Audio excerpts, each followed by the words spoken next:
I don't think I did anything wrong. I just kept my options open, you know?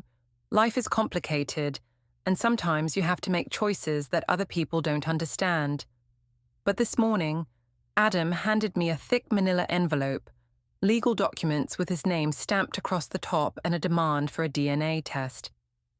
Now, everyone's looking at me like I'm the villain, but I was only doing what I had to do to survive in a marriage that had been slowly suffocating me for years. Before we dive deeper into the story, I have one small request. Please subscribe, drop a like, comment, and hit that hype button to boost this channel so more people can discover these incredible stories. The Vane family home sits in a quiet suburban neighborhood, the kind of place where everyone knows everyone else's business. 3 bedrooms, manicured lawn, white picket fence. The American dream wrapped up in mortgage payments and weekend barbecues. From the outside, we looked perfect.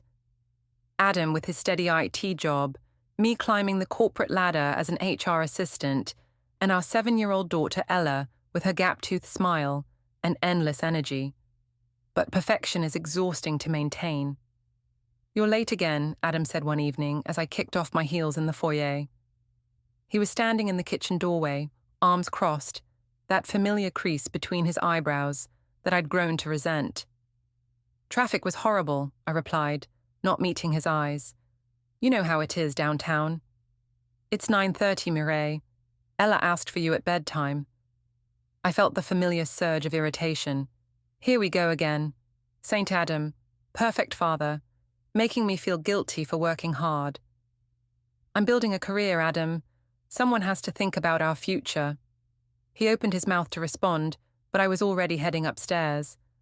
I heard him sigh behind me, that disappointed sound that had become the soundtrack to our evenings. What Adam didn't know was that I hadn't been stuck in traffic. I'd been at the gym with Sean Butler, my trainer. Well, officially my trainer. Sean was everything Adam wasn't: spontaneous, exciting, full of life. At 34, he had the kind of easy confidence that came from knowing people wanted to be around him. When Sean looked at me, I felt like the woman I used to be, not just Adam's wife or Ella's mother. The next morning, Louise Vane arrived for her weekly visit. Adam's mother had never liked me, not from the beginning. She had this way of looking at me, like she could see right through whatever mask I was wearing. "Mireille, dear," she said, her voice dripping with false sweetness, as she settled into our kitchen chair. "You look tired. All those late nights at the office must be wearing on you." "I'm fine, Louise. Just busy with an important project." She sipped her coffee, eyes never leaving my face. "Adam mentioned you've been working a lot of overtime lately. Such dedication." I knew what she was really saying. Louise had always been suspicious of me, always ready to pounce on any perceived flaw. But I'd gotten good at deflecting her barbs over the years. "Well, someone has to be ambitious in this family," I said with a laugh. "Adam's content with his little IT world, but I have bigger plans." Louise's expression hardened. "Adam works very hard to provide for this family. Perhaps you should remember that." Before I could respond, my phone buzzed with a text. I glanced at the screen and felt my stomach drop. It was from Sean. "Can't wait to see you tonight." I quickly flipped the phone face down, but not before noticing Adam standing in the doorway, coffee mug in hand. His eyes had been on my phone screen. "Everything okay?" he asked quietly. "Just work stuff," I said, forcing a smile. "You know how demanding my boss can be." But Adam's expression had changed. There was something new there, something that made my chest tighten with an unfamiliar anxiety.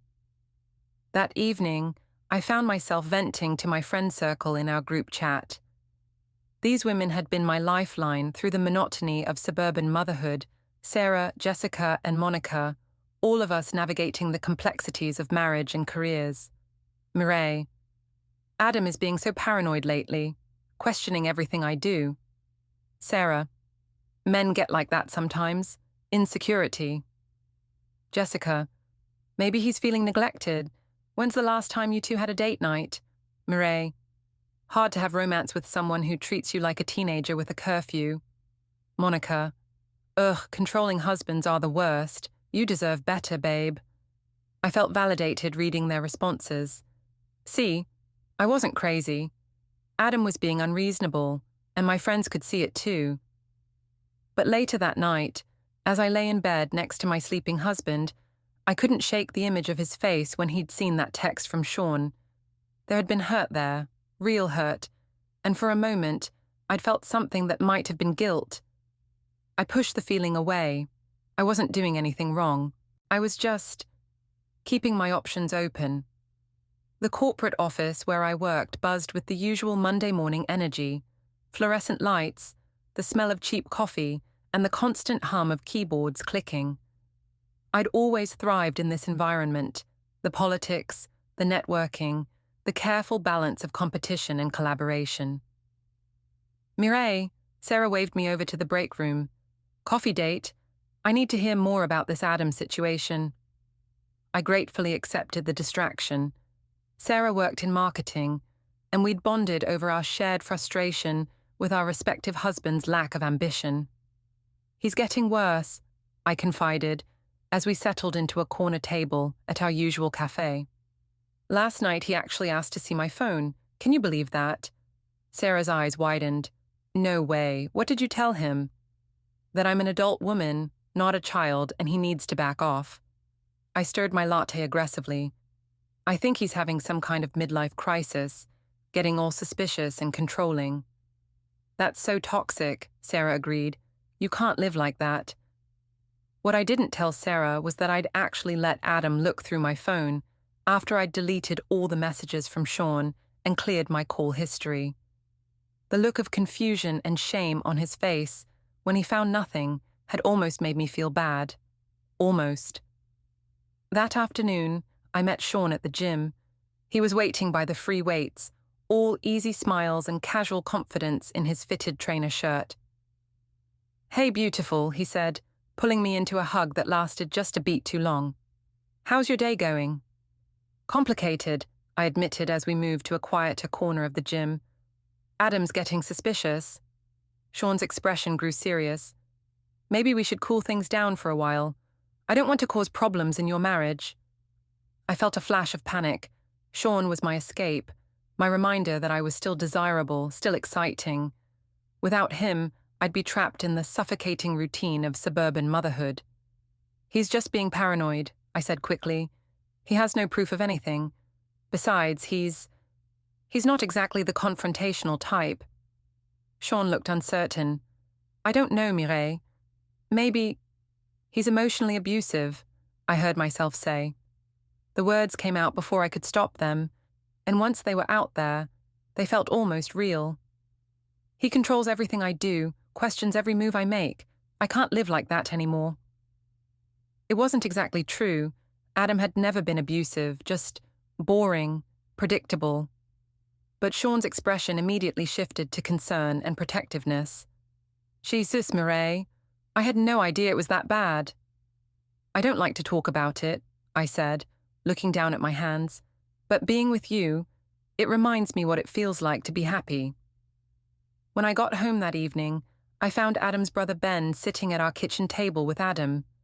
They both looked up when I entered, and I caught the tail end of what sounded like a serious conversation. Hey, Ben, I said brightly. What brings you by? Ben, 3 years younger than Adam and infinitely more diplomatic, smiled carefully. Just checking in on my favorite sister-in-law. But there was something in his tone, something that made me wonder what they'd been discussing before I arrived. How was the gym? Adam asked quietly. I felt my defenses rise. Fine, good workout. Sean's really pushing me to reach my fitness goals. Sean?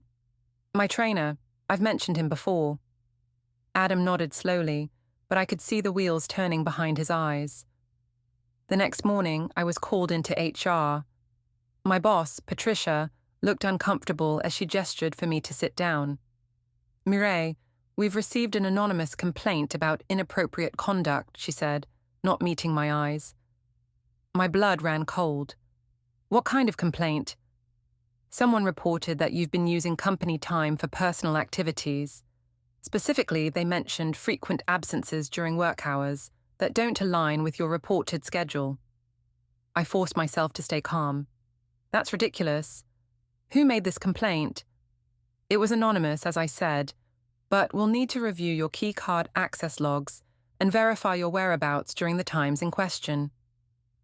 As I walked back to my desk, my mind raced. Who could have reported me? The only person who knew about my schedule discrepancies was Adam. That evening, I confronted him. Did you call my work? He looked up from his laptop, genuinely confused. What? Someone made an anonymous complaint about me to HR, about my schedule. And you think it was me? Who else would it be? Adam closed his laptop and looked at me, with an expression I couldn't quite read. Mireille, I would never try to sabotage your career. You know that. But I didn't know that. I didn't know anything anymore. The walls felt like they were closing in, and I needed someone to blame. This is exactly the kind of controlling behavior I'm talking about, I said, my voice rising. You can't stand that I have a life outside this house. I just want to understand what's happening to us, Adam said quietly. We used to talk. We used to be partners. Now I feel like I'm living with a stranger. For a moment, looking at his tired eyes and defeated posture, I almost told him everything. Almost came clean about Sean, about the lies, about the growing web of deception that was threatening to strangle us both. Instead, I turned and walked away. That night, I lay awake staring at the ceiling, listening to Adam's steady breathing beside me. My phone buzzed with a text from Sean. Everything okay? You seemed stressed today. I typed back, just dealing with my husband's paranoia. Nothing I can't handle. But as I hit send, I wondered if that was really true. By Friday, I decided that the best defense was a good offense. If Adam wanted to play games, I'd show him exactly who held the power in our social circle. Why don't we have everyone over this weekend? I suggested casually over breakfast. It's been too long since we've entertained. Adam looked up from his coffee, surprised. You want to throw a party? Not a party, just a casual get-together. Sarah and Mike, Jessica and David, maybe Monica and her new boyfriend. It'll be fun. What I didn't say was that I needed witnesses. I needed our friends to see Adam's paranoid behavior for themselves, to validate what I'd been telling them about his controlling tendencies. Saturday evening arrived with the kind of perfect weather that made suburban entertaining feel effortless. Our friends gathered in the backyard, drinks flowing, laughter echoing off the fence. I played the perfect hostess, charming and vivacious, everything a suburban wife should be. Adam tried to join the conversation, but I could see him struggling. He'd never been as socially adept as me, never known how to work a room the way I did. Adam's been so stressed lately, I announced to the group as we sat around the patio table. Haven't you, honey? He looked at me with confusion and something that might have been betrayal. I wouldn't say stressed exactly. Oh, come on, I laughed, and the others joined in. You've been practically interrogating me every time I come home from work. It's like living with a detective. Mireille, Adam said quietly, his voice carrying a warning. But I was on a roll now, fueled by wine and the attention of our friends. He actually asked to look through my phone the other day. Can you imagine? Like we're in high school or something. Sarah gasped dramatically. No way. That's so controlling, Monica added, shaking her head. Red flag behavior. I watched Adam's face grow pale, saw him shrink back into his chair. Part of me felt a vicious satisfaction. This was what he got for doubting me, for making me feel like a criminal in my own home. It's not like that, Adam tried to explain, but his voice was barely above a whisper. And don't get me started on the parenting advice, I continued, emboldened by the group's support. Apparently, I'm doing everything wrong with Ella. Working too much, not being present enough, as if providing for our family's future isn't important. Some men just can't handle successful women, Jessica said, raising her glass in solidarity. I glanced at Adam and saw something break behind his eyes. He stood up abruptly, mumbling something about checking on Ella, and disappeared into the house. "Poor guy," Mike said, but he was laughing. "Sounds like he's feeling a little emasculated." "Maybe he needs to hit the gym," Sarah suggested with a wink. "Get some confidence back." The irony of her comment wasn't lost on me, and I had to fight back a smile. Louise chose that moment to appear from the kitchen, where she'd been helping with dishes. Her face was a mask of barely controlled fury. "I think I'll be going now," she said coldly, her eyes fixed on me. "So early?" I asked sweetly. "We're just getting started." "I've heard quite enough," Louise replied. She gathered her purse and headed for the door without another word. Ben, who had been quietly nursing his beer throughout my performance, stood up as well. "I should probably check on Adam," he said, avoiding my eyes. The party continued, but something had shifted. Our friends seemed less engaged, more eager to change the subject when I tried to continue my litany of Adam's failings. Later, as I was cleaning up in the kitchen, I found a note tucked under a wine glass. "We need to talk." I crumpled it up and threw it in the trash. I didn't need to talk. I'd made my point perfectly clear. But when I went upstairs, I noticed that our wedding photo, the one that had hung in the hallway for 8 years, was gone. In its place was a faded rectangle on the wallpaper, a ghost of what used to be. I found Adam in Ella's room, sitting on the edge of her bed, watching her sleep. In the dim light from the hallway, he looked older than his 35 years. "The party was a success," I said quietly. He didn't look at me. "Was it?" "Everyone had a great time." "Did they?" Adam's voice was hollow. "Or did they just enjoy watching you humiliate your husband in front of his friends?" I felt a flash of anger. "I was just being honest about our problems." "Our problems?" He finally looked at me, and I was startled by the pain in his eyes. "Mireille, I don't even know who you are anymore." "I'm the same person I've always been." "No," he said softly. "You're not. The woman I married would never have done what you did tonight." He stood up and walked past me toward our bedroom. I followed, my heart pounding with something that felt uncomfortably like panic. "Adam, you're being dramatic." "I'm being honest," he said, turning to face me. "For the first time in months, I'm being completely honest. This marriage is broken, Mireille, and I don't think you even care." "Of course I care." "Do you?" His voice was quiet but steady. "Because from where I'm standing, it looks like you're trying to destroy whatever's left of us." I wanted to argue, to deflect, to turn this back on him somehow. But looking at Adam's face, really looking at it, I saw something that made my stomach drop. He wasn't angry anymore. He wasn't hurt or confused or paranoid. He was done. The following Monday brought an uncomfortable shift in the office atmosphere. Conversation stopped when I walked by.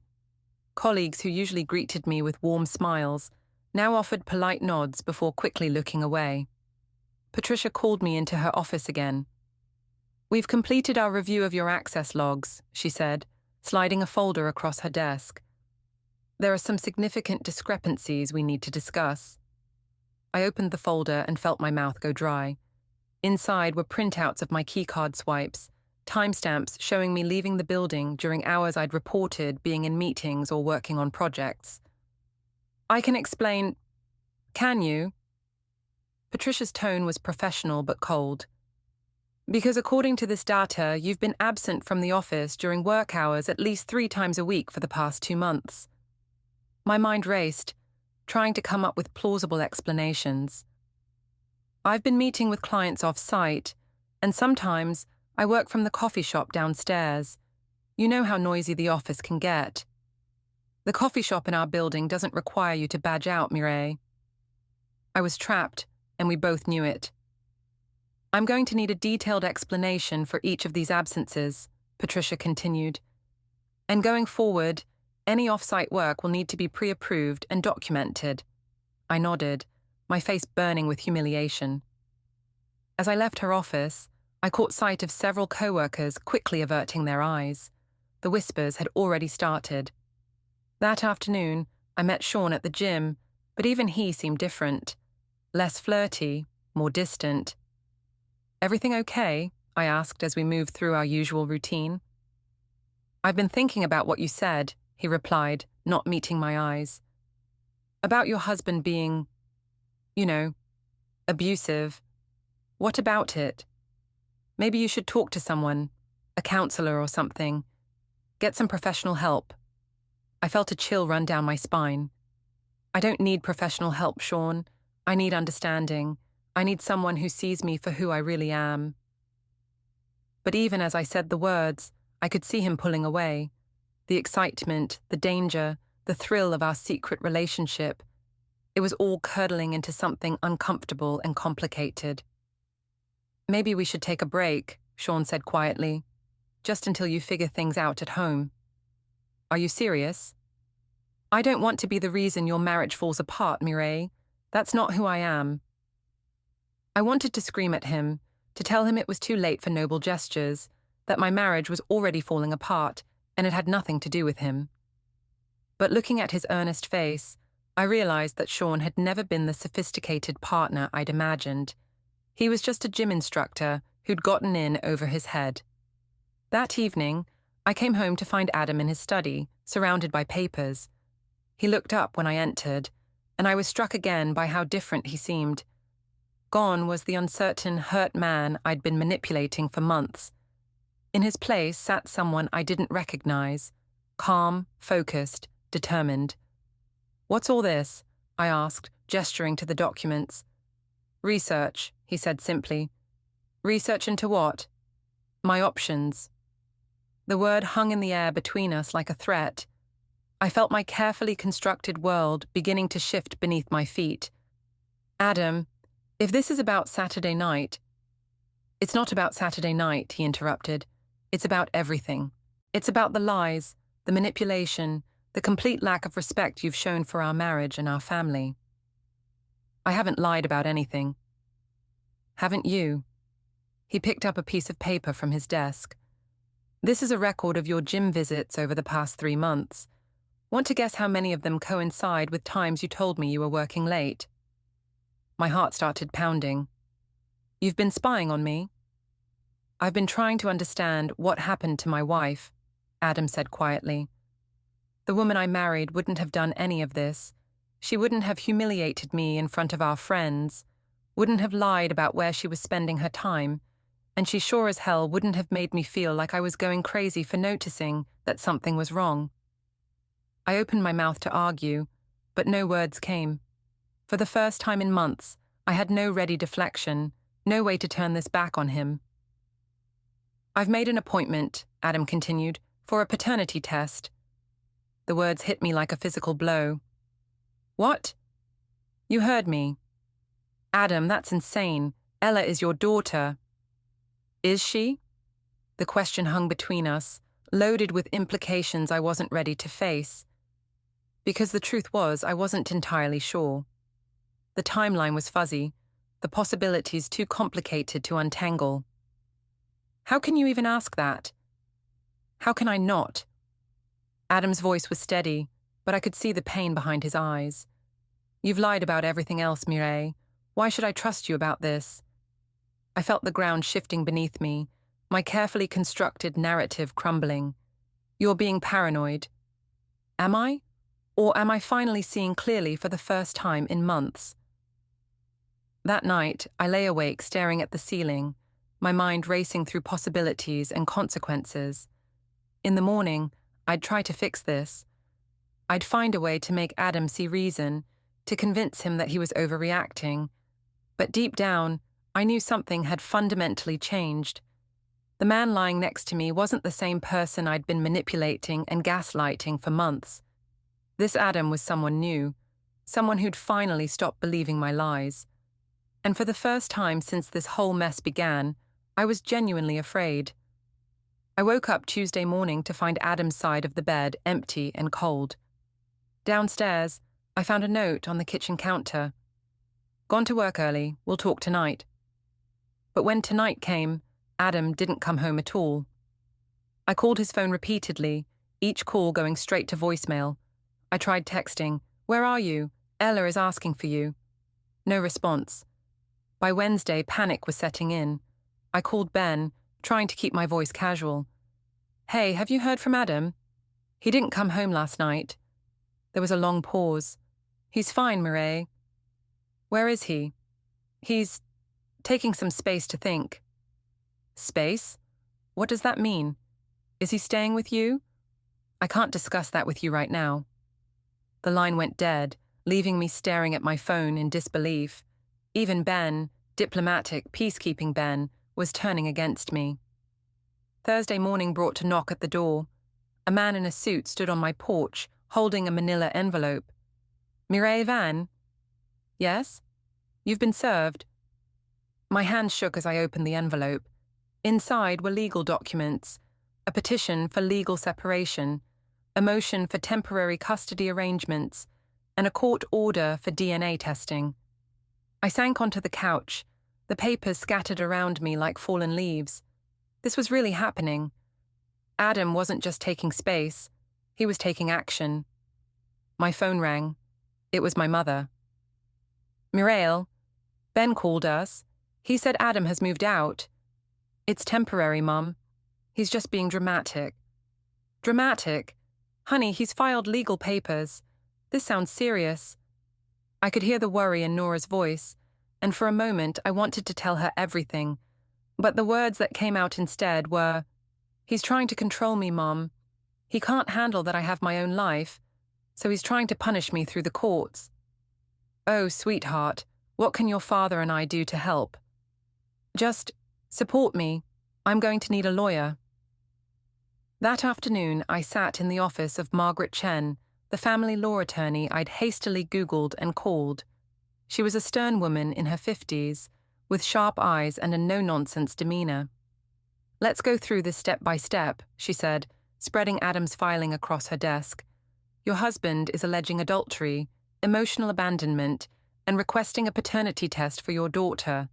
These are serious accusations." "They're also completely unfounded," I said quickly.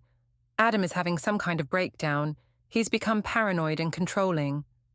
Margaret looked at me over her reading glasses.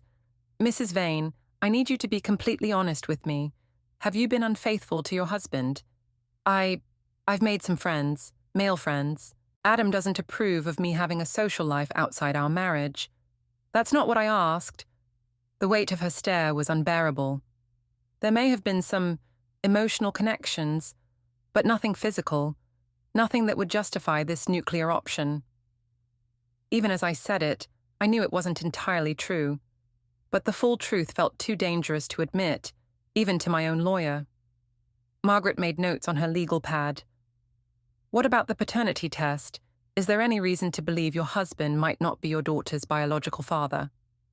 "Of course not," I said, but my voice sounded hollow even to my own ears. The truth was, I'd been trying not to think about the timeline. Ella had been born 7.5 months after Adam and I reconciled from a brief separation early in our marriage. During that separation, there had been others, men whose names I'd tried to forget, whose faces had blurred together in my memory. "Mrs. Vane?" I looked up to find Margaret watching me with sharp eyes. "The paternity test," she repeated. "Any concerns there?" "None," I said firmly. "Adam is Ella's father. This is just his way of trying to hurt me."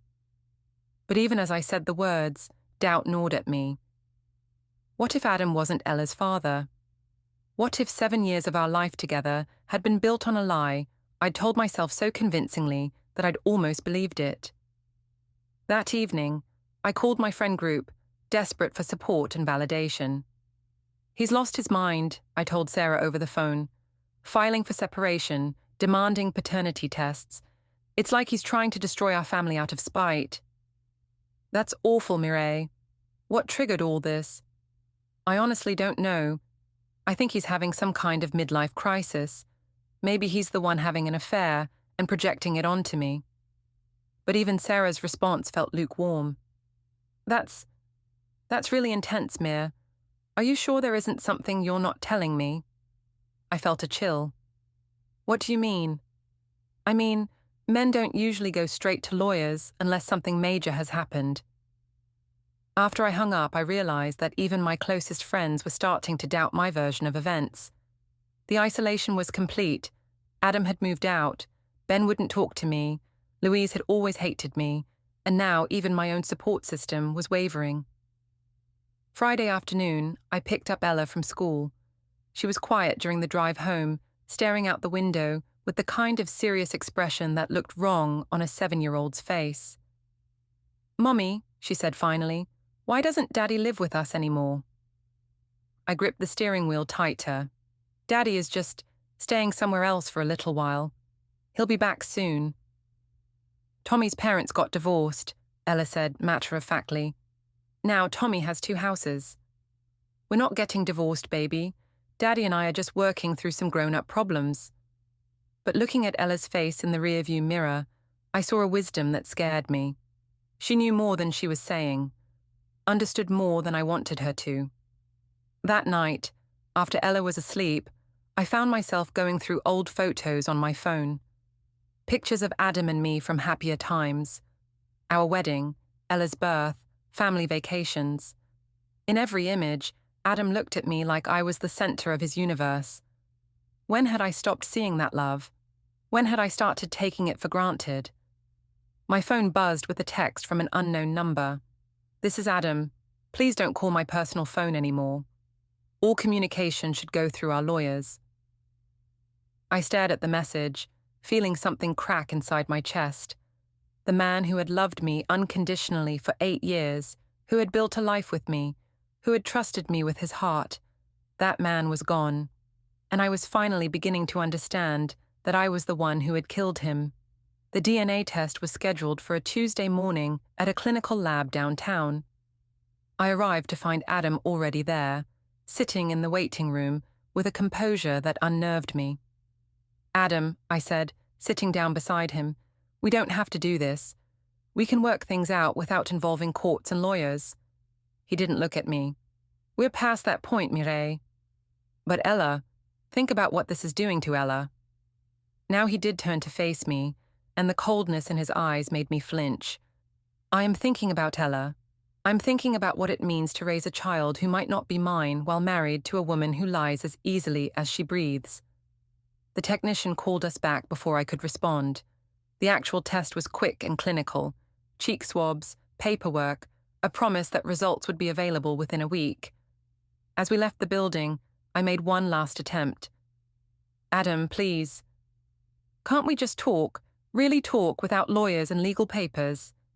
He stopped walking and looked at me with something that might have been pity. "What would be the point, Mireille? You've never told me the truth about anything. Why would you start now?" The results came back on a Friday. Margaret called me at work, her voice carefully neutral. "Mrs. Vane, we need to meet, today, if possible." I knew from her tone what the results were, but hearing the words still felt like a physical blow. "The test shows a 0% probability that your husband is Ella's biological father." I sank into my office chair, the room spinning around me. That's impossible. DNA tests are extremely accurate, Mrs. Vane. There's no margin for error here. The implications crashed over me like a wave. 7 years of marriage, 7 years of Adam loving Ella as his own daughter, 7 years of a lie I'd told so convincingly that I'd almost believed it myself. "What happens now?" I whispered. "Your husband's attorney has already filed an amended petition. Given the paternity results, he's seeking full custody of marital assets, alimony termination, and complete dissolution of parental rights and responsibilities regarding your daughter. He can't just abandon Ella. She thinks he's her father. Mrs. Vane, legally speaking, he has no obligation to a child who isn't biologically his. Morally, well, that's between you and your husband." The court hearing was set for the following Thursday. I spent the days leading up to it in a haze of disbelief and desperate strategizing. I called Adam's phone repeatedly, leaving voicemails that grew increasingly frantic. "Adam, please, we need to talk about Ella. Whatever you think of me, She's innocent in all this. She loves you. You're the only father she's ever known." No response. "I know I made mistakes, but we can fix this. We can go to counseling, work through our problems. Don't throw away 8 years of marriage over something that happened before we were even together." Still nothing. "Fine, hate me if you want, but don't punish Ella for my mistakes. She doesn't deserve this." The silence was deafening. Thursday morning arrived grey and drizzling. The courthouse was an imposing building of granite and glass, the kind of place where lives were officially dismantled with the bang of a gavel. I arrived with Margaret to find Adam already there with his attorney, a sharp-eyed woman named Patricia Reeves. Louise sat behind them in the gallery, her face a mask of grim satisfaction. Ben was there too, along with several people I didn't recognize, character witnesses I assumed. The proceedings were more clinical than I'd expected. Judge Harrison, a woman in her 60s with steel-grey hair, reviewed the case with the detached efficiency of someone who'd seen it all before. "This is a petition for dissolution of marriage based on adultery and fraud," she began. "The petitioner has provided DNA evidence showing that he is not the biological father of the minor child in question. I wanted to object, to explain, to make everyone understand that it wasn't as simple as the legal documents made it seem. But Margaret had warned me to stay quiet unless directly addressed. Adam's attorney presented their case with devastating efficiency. Phone records showing my communications with Sean. Bank statements revealing expenditures during times I'd claimed to be working. Testimony from Ben about Adam's emotional state. A written statement from Louise detailing her observations of my behavior. When it was our turn, Margaret did her best to paint me as a confused woman who'd made mistakes but deserved a chance at redemption. She emphasized my role as Ella's mother, my contributions to the household, the years of marriage that should count for something. But I could see in Judge Harrison's face that none of it was landing. The DNA test results were damning, and everything else just looked like elaborate justification for betrayal. "Does the respondent wish to make a statement?" Judge Harrison asked. Margaret shook her head, but I stood up anyway. "Your Honor, I know I made mistakes, but Adam is the only father Ella has ever known. Whatever happens between him and me, she doesn't deserve to lose her daddy." For the first time all day, Adam's composure cracked slightly. I saw him close his eyes, saw his hands clench in his lap. Judge Harrison looked at me with something that might have been sympathy. "Mrs. Vane, I understand your concern for your daughter. However, the court cannot compel someone to maintain a parental relationship with a child who is not biologically theirs, particularly in cases involving fraud and deception." The gavel came down with a finality that seemed to echo through my bones. Adam was granted the dissolution of marriage. I was ordered to vacate the family home within 30 days, pay his legal fees, and forfeit any claim to spousal support. Most devastating of all, Adam was legally released from any parental obligations to Ella. As people filed out of the courtroom, I sat frozen in my chair. 8 years of marriage, 7 years of motherhood, a lifetime of carefully constructed lies, all of it dismantled in less than 2 hours. I looked up to see Adam standing at the end of my row. For a moment, neither of us spoke. "Adam," I whispered, "I'm sorry, I'm so sorry." He looked at me with eyes that held no anger anymore, just a deep, abiding sadness. "So am I, Mireille," he said quietly. "I'm sorry for both of us, and I'm sorry for Ella most of all." Then he walked away, and I understood with perfect clarity that I would never see him again. Outside the courthouse, I sat in my car and tried to call my parents, my friends, anyone who might offer comfort or support. But my phone remained stubbornly silent. No returned calls, no messages of sympathy, no one willing to be associated with the woman who'd lied about her own child's paternity. I thought about Ella, waiting for me at school, expecting to go home to the house that would soon no longer be ours. I thought about how I would explain that the man she called Daddy was never coming back, that Mommy's mistakes had cost us everything. Most of all, I thought about Adam, kind, trusting Adam, who had loved me completely and received betrayal in return, who had loved Ella as his own daughter and now had to live with the knowledge that every moment of joy, every proud parent milestone, every "I love you, Daddy," had been built on a lie. I started the car and drove toward Ella's school, toward the conversation that would break both our hearts, toward a future I'd created through my own choices, but never actually imagined I'd have to live. In the rearview mirror, I could see the courthouse growing smaller, but I knew that what had happened there would follow me forever. Some mistakes, I was learning, don't offer second chances. Some lies, once exposed, can never be taken back. And some consequences, once set in motion, reshape everything that comes after. Not just for the person who caused them, but for every innocent life caught in the aftermath. The rain kept falling as I drove away from the wreckage of my old life and toward whatever came next, carrying the weight of knowing that I had no one to blame but myself.